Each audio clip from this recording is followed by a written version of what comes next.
Boys is a new raunch comedy brought to us by the guys who made Superbad. Yeah, raise your hands if you want to see that. Come on. Yep, you're all there. Yeah, come on, you know, everybody wants to see this. So yeah, as you probably already knew from the Red Band trailer, which you've watched a million times because it's fucking hilarious, this movie revolves around these three 6th graders named Max, Lucas, and Thor. The three of them are best friends, and they're kind of at that stage right now where they're figuring out life, like going through changes. Well, I don't say like puberty changes or anything like that, but they're starting to figure out more of who they are as people, what their interests are, which is important because I feel like around that age, a lot of kids begin to understand who they're going to be as people as they get older, or at least who they're going to be for the rest of their school life anyway. And one day Max gets invited to this party by one of the popular kids in school, and Max is like, oh, can I bring my friends with me? And he's like, yeah, sure, bring them along. And now we have the movie. A movie that after seeing the trailer as much as I did, after knowing who was behind this movie, I was really hoping would be good. And thankfully I can tell you guys, this movie is good. First of all, get into what obviously works in this movie. The three main characters, the three boys, they kill it together in this movie. You buy their friendship, you kind of buy why they're all friends, even though in a way all three of them are different from one another. But honestly, it's seeing the differences in all three of them that I not only appreciate because it brought some funny moments out for each of them, but it really showed the kind of kid they are. On one side, you have Max. He's already at that stage where he's starting to really like girls. He knows that this party is a kissing party and the girl he likes is going to be there, so he's thinking this is his shot. And he does kind of address how crushes are when you are that age. You know, you like someone and you're just thinking, oh, I'm completely in love with that person. You know, I need to spend the rest of my life with that person like that. That's gonna be my wife. Even though at that age you have absolutely no idea what a relationship entails, you have absolutely no idea what goes into being boyfriend and girlfriend. You just saw someone, you liked them, and that's all your attention was set on. That's the case with Max. Even with Max, you do feel like because the popular kids, I guess, value him in a way. They see, I guess, potential in him. Like, you feel like he could branch out and become more popular, and in a way, the others, the popular kids, feel like the other two are dragging him down, because it is fair to say, Lucas and Thor, they are a little more different and they are weirder. I'm not saying being weird is a bad thing. I was definitely one of the weird kids growing up. Not ashamed to admit that. But that's what I also like seeing with Thor and Lucas. In Thor's case, he already feels like, you know, he's a social outcast completely because he was sitting drinking from a juice box. Everyone called him Sippy Cup. Now he's getting shit for that. You know, he's a really talented singer. He wants to be in the school musical. But, you know, all the popular kids giving him shit for that. So now he's like, alright, I can't do that because I'm trying to get these kids to like me. Which, again, is something I really appreciate because I feel like around that age, like the age these kids are, that's when image really starts to matter. That's the age you want to fit in so badly. You want to do everything you can to get other kids to like you, whether it's, you know, dressing as nice as you can, or being a part of a big sport, or doing something that's just cool. You need acceptance from your peers more than anything in the world when you are that age, and I appreciated that the movie addressed that. And then on the other hand, you have Lucas, and he kind of strikes me as that kid who was weird, who was different, who was certainly not popular, but maybe in his mind, not that he saw himself as popular, but he felt everything he was doing was the right thing, and he felt like everyone around him just felt the same way because he's one of those kids who believe everyone is good when everyone is most certainly not good, especially at that age. He's just very naive. He has such an innocence to him, such a purity to him. He kind of reminds me of Butters from South Park. And just the way they hang out, the way they talk to each other, the way they talk to other people. Yeah, sorry parents, I hate to break it to you, but when you're not around, kids swear a lot. Sorry you had to hear it from me. Watch, some parent is going to find this video. They're going to comment, oh, totally not true. My little Timmy, he doesn't swear at all. No, yeah, he probably has the worst mouth out of all of his friends. But it's at this point, all three of the boys are very nervous to go to this kissing party because they know there's going to be kissing. None of them have ever kissed a girl, so they don't know how to kiss. And they're trying to figure out what to do. And this just leads to shenanigans after shenanigans after shenanigans. My problem, though, that I will say that I did have with this movie, but not really the movie, more so with the marketing for the movie, the trailers kind of suffered from what a lot of comedic trailers suffer from. They showed a little too much. Almost every problem that the boys encounter, almost everything that they have to get through in order to get to the party, you see pretty much all of it in the trailer. I mean, some things in the trailers were maybe shown a little bit more than other moments were, but virtually everything the boys go through, you do kind of see it. Like there's that scene, the boys try spying on that neighbor girl that's trying to figure out how to kiss. You know, she sees the drone spying on them, so she takes away the drone, and she's like, nope, you guys can't have the drone. and so, you know, they take her bag, which has, you know, the Molly in it, so now they have drugs on them. But then eventually they lose the drugs, so now in order to get the drone back, they now have to go to the frat boy's house, who's kind of seeing that girl, because they gotta get the drugs from him. That leads to a big brawl that goes around between the boys and the frat guys. Of course, there's that highway scene that, you know, you've seen in the trailer. The kids have to run across the highway in order to get to where they need to go, and it results in a ton of cars crashing. That was probably the funniest scene in the movie. That, not gonna lie, even though I did see part of the scene in the trailer, the rest you see in the movie, it's pretty fucking funny. And that is what I'll give the credit for the movie for. It doesn't show everything that happens in these scenes, because still a lot of funny moments still happen, a lot of funny moments still go on,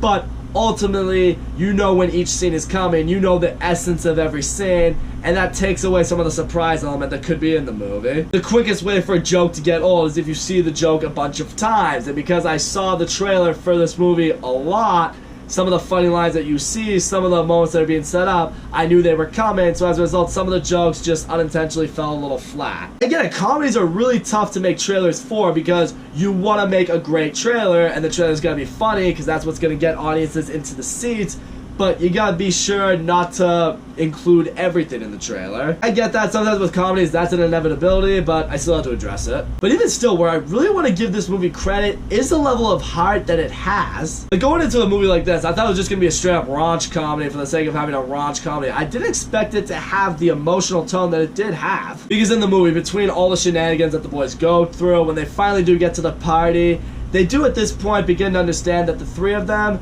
they're gradually growing apart. There was a scene earlier when they finally struck a deal with the two girls to get the drone back. The girls kind of explained to them, it's like, oh yeah, you guys are all best friends now, but as you get older, as you grow up, as you discover more of what you're into, soon enough, you're gonna drift apart. Because the two of them bring up, it's like, oh, we're college girls now. We're not friends with any of the people we were friends with when we were your age. That is something that's definitely relatable for me. I mean, maybe not entirely, because I'll admit, when I was young, I really suffered from social anxiety. I didn't have a whole lot of friends when I was a really little kid. But of those I was friends with, most of them, I haven't seen in a very long time. It is true, by the time you hit a certain point, you begin to discover more of what you're into, and then you will meet people who are into the things that you're into, have similar hobbies as you do, that maybe your friends from childhood don't really have as much, and you kind of just gradually shift over to them. Because what I appreciate seeing is at this party, Lucas and Thor, they're both like, yeah, neither of us are really feeling it, this isn't our crowd of people. But, you know, Thor at one point tells Max, is like, the girl you like's over there, you should go over there, you should tell her how you feel, like, let this be your moment, and, you know, we're gonna go do our thing. And so, yeah, Max kisses the girl he likes, they're now a couple, and then we, you know, see just what the boys are up to for the next month. I think it was a month that went by. Let's just say it was a month. In Lucas's case, he's now become friends with, like, the goody two-shoe crowd of like these kids who are like anti-bullying, anti-drugs, like anti-everything that's bad. Again, found a group of kids that are a lot like him, so he gradually moved towards that group. Thor at this point has finally stopped giving a fuck what people think of him. He's like, you know what, I love music, I know I have talent, I'm gonna try out for the play. He gets a lead in the play, and he's awesome in that play. What I like seeing in Max's case is you see exactly what relationships are basically like when you're his age. You know, he's dating that girl that he liked that whole movie, except that relationship lasts for, I don't know, maybe a week. You see him sitting there and he's crying, but then very next scene, you see him holding hands with another girl, he has a new girlfriend, maybe another week or so goes by and that girl's left him, now he's crying again, and then I think, from what I remember, at Thor's play, he meets another girl, they kind of make eyes, and then they're holding hands, and now they're boyfriend and girlfriend. It's just funny because, again, this shows right here that when you're that age, you have no idea what love is, you have no idea what it means for a relationship, what a relationship really means. It's like, hey, we're going out, we're boyfriend and girlfriend, we hold hands and stuff. It's like, cool. Oh, I just got broken up with. I'm gonna cry for an hour, but I'm gonna be totally over it because it wasn't anything. It didn't mean anything because it was nothing. But what I love about this scene, the way it ends anyway, is Max, Lucas, and Thor, they all get back together. They're all just like hanging out at this party, and they're just like, you know what?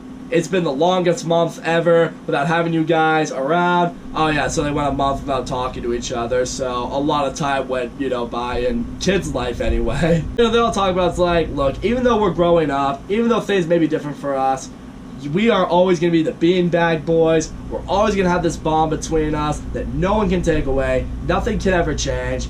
And you know, I never want this friendship to go away. We always need to stay friends. Like, no matter what happens in life, we are gonna have each other's backs. It's just a moment that I really do appreciate because it kind of harkens back to Superbad a little bit, where, you know, Michael Cera and Jonah Hill, after everything that went down, at one point they're just hanging out in the basement, they're just like, you know what, I love you, man, and I'm not ashamed to admit it. Like, you're my best fucking friend, and I love you. Similar to that saying, this is just a moment that's very real and completely relatable, because it also harkens back to what I mentioned earlier. Some of the friends that I maybe had when I was much younger, I don't see them as much. Maybe I'm not quite as close with them as maybe I was way back in the day, but every now and then, we'll still call each other up, we'll hang out, we'll talk, we'll catch up, we'll do whatever it takes just to, you know, keep the friendship together, because we know we all had such a strong friendship when we were young, and we don't want to just see that go away entirely, because it shouldn't go away entirely. Just because you're going to grow up, just because you're going to meet different people, just because you're going to develop different hobbies or whatever it could be, that doesn't mean that the friendship is broken. That doesn't mean the friendship has to end. It just means you're different. It's a moment that establishes, like, if someone is really your friend, you will go the extra mile to make sure that you guys stay friends. That's kind of what the moral of this movie was, and I appreciated that. So all in all, Good Boys was a funny comedy with a surprising amount of heart. The three main characters in this movie, I really bought their friendship. They all had great comedic timing with one another. They each had something about them that was really funny. Even though the trailer did show a little bit more than I would want it to, there are scenes in this movie that are without question really funny. Some in particular that had me laughing pretty hard. The movie is very relatable for anyone who has ever gone to elementary school, anyone who ever had a friend growing up. This movie finds a way to speak to you. The movie definitely has a lot of really raunchy fucking moments in it too, and that's what I appreciate with Seth Rogen. He's like, yeah, we have kids as our main actors, but we're not going to shy away from the raunch that we usually have in these movies. But I guess what I will also say, one of my flaws, aside from the trailer showing a little too much, is I was definitely having very high hopes for this movie. I was hoping that it could be like the Superbad of this decade, or for a new generation anyway. It's not quite like that. Then again, Superbad for me is probably like my top 3 favorite comedies of all time, so odds are it probably wasn't going to be as good. But in the end, my biggest hope for comedy is for it to make me laugh. This movie made me laugh. It did its job. It was a good time. That's all I gotta say, guys. Thank you so much for watching my video. Don't forget to leave a comment, like, subscribe. I will see you all next time.